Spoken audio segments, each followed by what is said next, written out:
After the first encounter with the new Soviet heavy tanks, like the KV-1 tank in June of 1941, it was clear that the German anti-tank guns were totally ineffective against them. In certain situations, even a single KV-1 supported by Soviet infantry could halt an entire German division.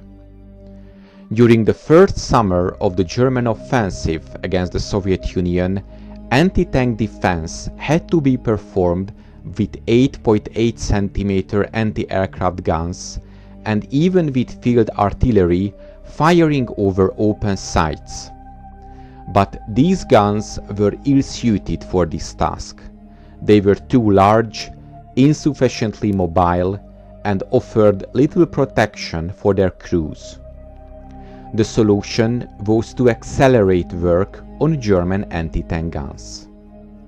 One of the directions for improving the power of the anti-tank artillery was the creation of a tapered bore using a principle invented by the German engineer Hermann Gerlich in the 1920s for hunting rifles. Gerlich created a weapon where the internal barrel diameter progressively decreased towards the muzzle, resulting in a reduced final internal diameter. As the projectile traveled through the squeeze bore, the flanges fold inwards, resulting in a reduced caliber round with an increased velocity compared to a traditional full caliber round. This principle allowed the creation of an effective anti-tank gun with a high muzzle velocity, which meant better penetration, but also created a series of new problems. The most serious ones were the low barrel life and the consumption of the rare and expensive tungsten, which was used to make shells. By mid-1941, tungsten was in deficit in Germany, as supplies came from far outside the Third Reich. Special blockade runner ships had to deliver it from overseas in very small amounts. Mass production of a weapon that fired these metal was not the best idea, but this was the quickest possible method that the German industry could offer. Designed and built by the Krupp company, the 7.5 cm Pak 41 was intended from the outset to take advantage of the Gerlich principle to increase shot velocity.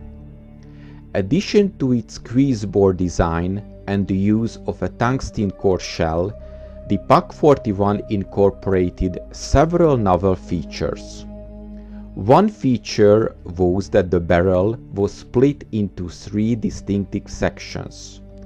The rear part was parallel-sided and conventionally rifled.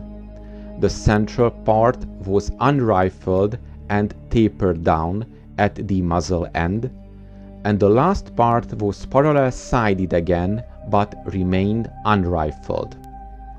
Another novel feature was the attachment of the split trail legs and solid rubber tires directly to the gun shield to save weight.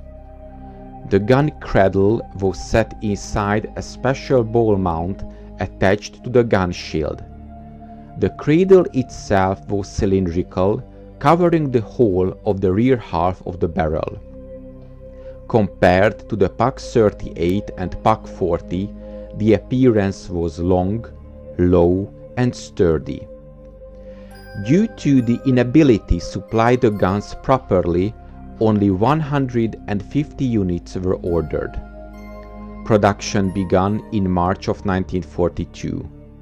A separate note was made that the production of these weapons decreased the number of the subcaliber ammunition with a tungsten carbide core available for other anti-tank guns. The gun cost no more than the traditional Pak 40, and it took 2,800 man-hours to build one. Out of the 150 guns, 141 were immediately shipped to the Eastern Front and distributed among anti-tank battalions of the infantry divisions.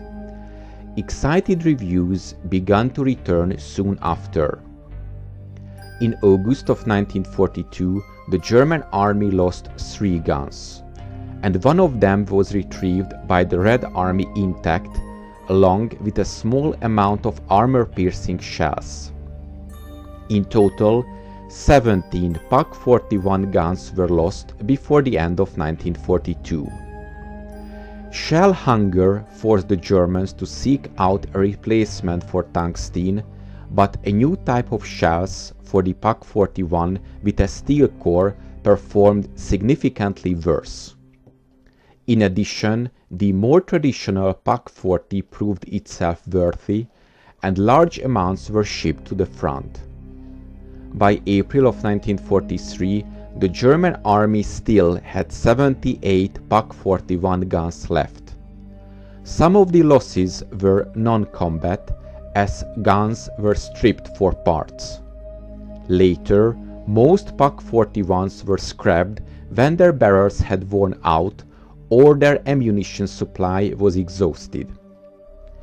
The Spitzgeschoss mit Hartkern, or pointed bullet with hard core, was the official name of the tungsten core ammunition. While it was reserved for targets that could not be defeated by regular ammunition, like Soviet heavy tanks, its production still consumed a large portion of Germany's available tungsten resources. In late 1941, these special cores made up 482 tons out of the German army's total stock of 579 tons. Due to the lack of supplies, production was ceased during the war. On the 21st of March 1942 issue of the German Army News Bulletin, a notice was issued stating that the tungsten core ammunition would no longer be issued to units. You can imagine how the German Panzerjäger reacted when they realized that their silver bullets were ceased to exist.